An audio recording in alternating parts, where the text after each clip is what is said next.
Hi guys, today we are on the way to Colorado following your votes from last night. Thank you again for all the feedback and attention.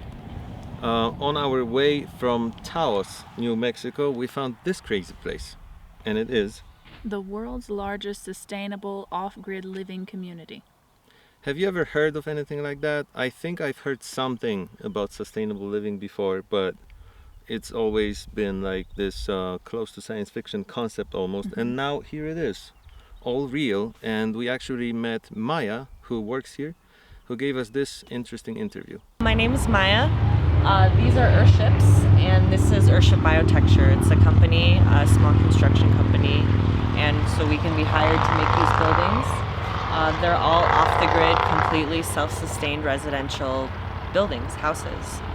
We catch all our water from the roof, we treat all our water, and we produce waste management on site. So there's greenhouse planters inside and outside, and we use our water 4 times. So it gets used in the sink or the washer, and then it goes through our planters inside, and then it goes through our toilet, and then it goes through our planters outside.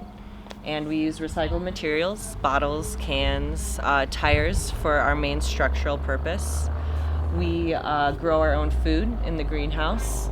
We have to supplement a little bit, but it provides a lot, peppers and strawberries and tomatoes. We don't have any heating and air conditioning. Everything, all the temperature stability is maintained through passive solar techniques, so taking advantage of the low winter sun and also tapping into the Earth's temperature. So when it's hot outside, that Earth naturally releases cool air into the space, and vice versa. When it's cold outside, it releases the heat that's maintained during the day. The 6 principles is water catchment from the sky, water treatment, self-contained water treatment, food production, recycled materials, energy from solar and wind, and then passive thermal temperature stability. These principles are all really old. Maybe not the recycled materials, but people hundreds and hundreds of years ago have been building this way. Michael Reynolds is the founder of Earthship Biotecture.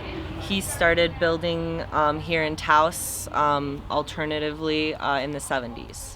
And in the early 90s, we became an official company. Behind me, there is the Greater World Community, and it's the largest sustainable community in the world. We have about 75 homes, and they're all privately owned by 1 to 5 person families. And there's growth for about 70 more homes, so we're about halfway developed. Unbelievable. So is this type of living actually more or less expensive? It's really on par. If you want a turnkey, really nice house, finished plaster and everything, it's going to be about the same as building an average home.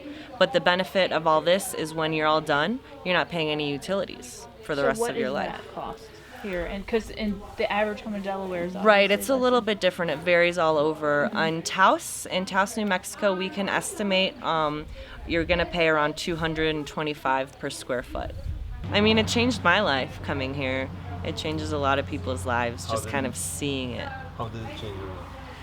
Well, I realized that there's options, you know what I mean? Instead of working in an office, in a white room, working for someone else, it's a lot easier to kind of take control of your whole life, whether it's a job or whether it's your home, you know what I mean? You can be in charge of these things. You don't have to rely on paying bills and being tied to the system. You can kind of live on your own. We also found the 2nd highest bridge on a U.S. highway called the Rio Grande Gorge Bridge, and David got some amazing footage of this bridge. We will see you guys soon from Colorado, when we're probably going to ask for your help again deciding where we go next.